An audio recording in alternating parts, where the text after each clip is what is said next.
how to make a carousel post on Instagram. Alright, so let's begin with the video. So for that, first of all, you want to go ahead and open the Instagram application. Once you open it up, go ahead and log into your Instagram account. So once you're logged into your account, you want to go ahead and simply tap on the plus icon at the bottom of your screen and just like so, select post. So once you're inside the post section, you want to go ahead and simply tap on this little icon at the right side. And after you tap onto it, you'll be able to select up to 20 photos on Instagram. So go ahead and choose the ones that you would like to post on Instagram.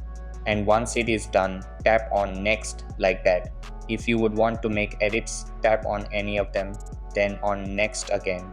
After you're here, write the caption, tag people, add location and add music.